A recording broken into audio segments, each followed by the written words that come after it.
I'm quite pleased that Barbarossa made this video, which I'm making a video response to. I'm going to post a link to his video in the box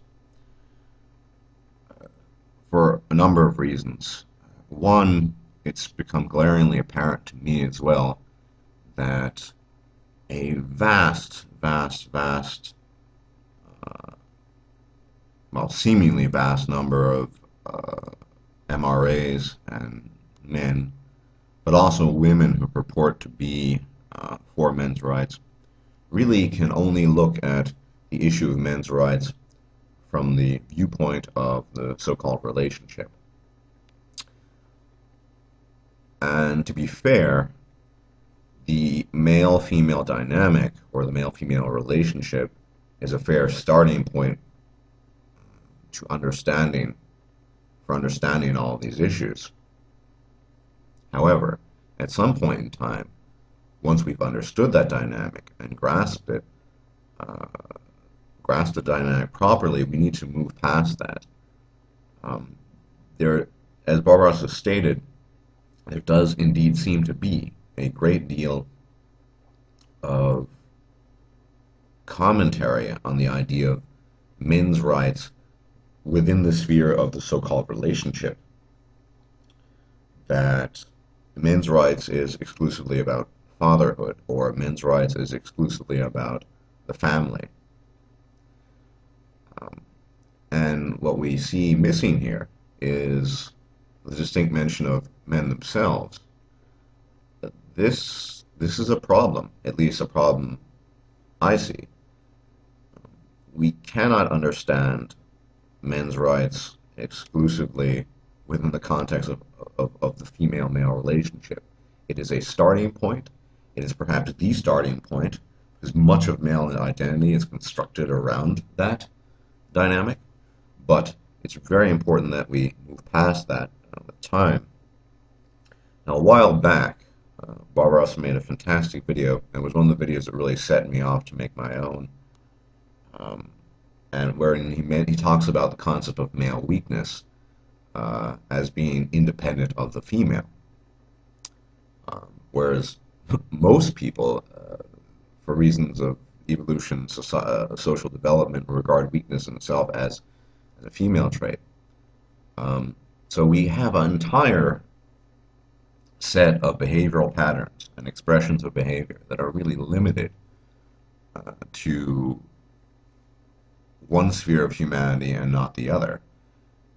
And once again, we see how interconnected and interlinked male behavior, male expectations are to the relationship with the female. Let me state for myself that men's rights should ultimately be about male individuality, men asserting their rights to be themselves, with no such expectations put on them along the lines of family, procreation, any of these things. All the risks of procreating, marrying, and having a relationship / marriage notwithstanding, that's a somewhat separate issue. But to look at men's rights and individual male sovereignty solely within the sphere of the female-male dynamic of the so-called relationship is quite counterproductive. But there does seem to be a vocal chunk of men within the MRM whose primary interest is that. I think Barbarossa put it, I'm paraphrasing, that a lot of men are a blowjob away from jumping ship in the MRM and going back to the so-called good old days.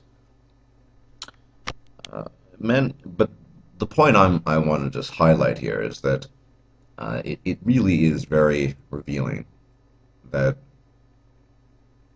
even now, even though so many of us have explained and laid out and just really extrapolated on and expanded on the dynamic of the relationship and male nature and human nature and female nature, that we still have men who persistently and doggedly adhere uh, to male identity solely within the context of the relationship procreation, i.e., the provider workhorse. It's pretty disappointing, to be perfectly honest. The primary concern, in my opinion, of men's rights should be about men themselves and men as individuals. If we don't, if men are never capable, I don't want to, I apologize, that's not the term I want to use. If men at this current age and current state of affairs are not in a position to rethink themselves and rethink their identities beyond provider, workhorse, I'm in a relationship with a female. If male identity can't exist without that, as it stands now, we're in some serious trouble. There have been some bones tossed our way in the sense that Mgtow, men going their own way, for example, it's seen as sort of a uh, last ditch yet pseudo necessary alternative to a so-called a culture where relationships are just not a possibility, which really begs the question: were they ever a possibility? Uh, yes, within a very very limited context of provider workhorse, worker drone. So many of us just don't want to fit into that role anymore.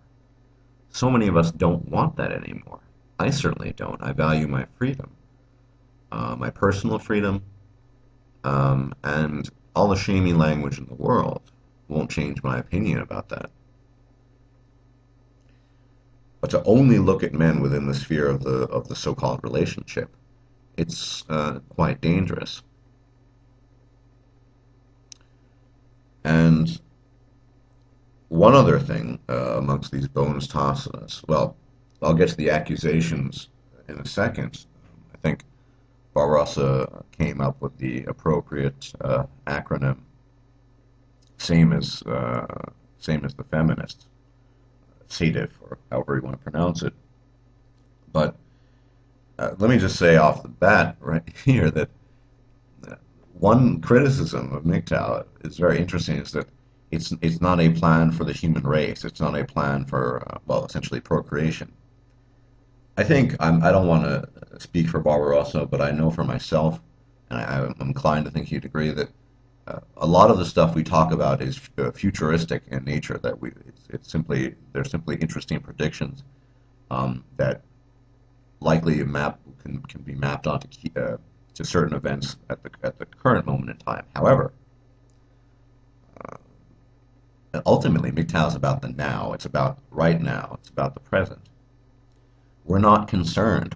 A, we're not responsible for making babies and running families, but moreover, we're not concerned with the future of the human race. In fact, I think the future of the human race, at least barring uh, an, an asteroid colliding with Earth or some atomic explosion, we have enough people.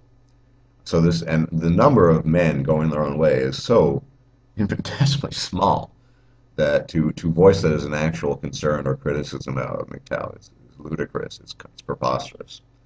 MGTOW is preventing procreation and the continuation of the human race. But let's talk about this same as the feminists. It is a form of deflection. We hear it from both men and women that we're being the same as the feminists because we express concern because we reject the workhorse role, the worker drone role, and because we don't kowtow to female needs.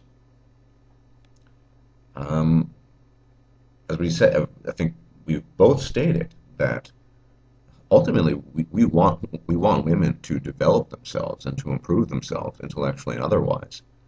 Um, and I have no interest in keeping women on a leash and telling them what to do. But what I do have an interest in is creating an environment one day, and It's going to be a long way off, and I'll be dust and bones before that. When women will be forced to develop themselves, we all have situations in life where we've deemed it impossible to further ourselves as individuals or to improve our skills.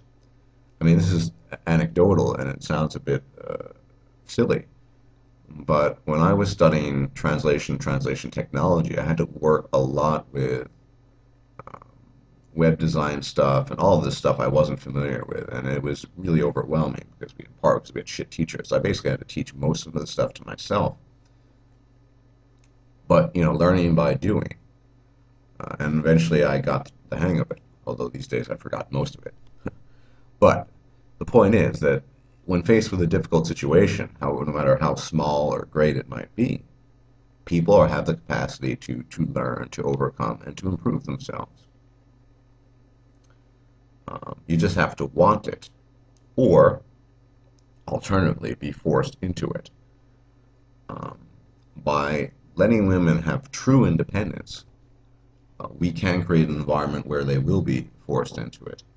All arguments about human nature or female nature notwithstanding, to the contrary notwithstanding, this idea that women simply cannot, I don't believe that. In the current climate we have, and as a consequence of millennia of development and evolution, yeah, at the moment, women probably cannot. Some will, some can, but we need to create a different environment, a one that brings about that need to develop and to push past that for women. We all enjoy being in our comfort zone. It's easier. It's just more pleasant. It's more comfortable. But we really need to push past that. Instead of being trapped in old-fashioned paradigms that neither side wants. Women don't want to play house anymore, and many men don't want that either. We don't want to be kin, and we don't want to be worker drones anymore. So, back to the original point. If men want to have families, that's fine. As I said, all those risks are there. But to make men's rights solely about the issue of fatherhood, to the exclusion of everything else, which really seems to be the practice as it stands now in many, many MRM videos, blogs, and comments. I think that's the wrong move. I don't think it's addressing key issues such as male individuality, male identity. What does it mean to be male? It is true. Up until now, all we've had is the dominance hierarchy competition model, the provider workhorse model. That's all we've had. That doesn't mean we can't move past that, and it also doesn't mean that we shouldn't. We most certainly should, we can, and many of us already are doing so.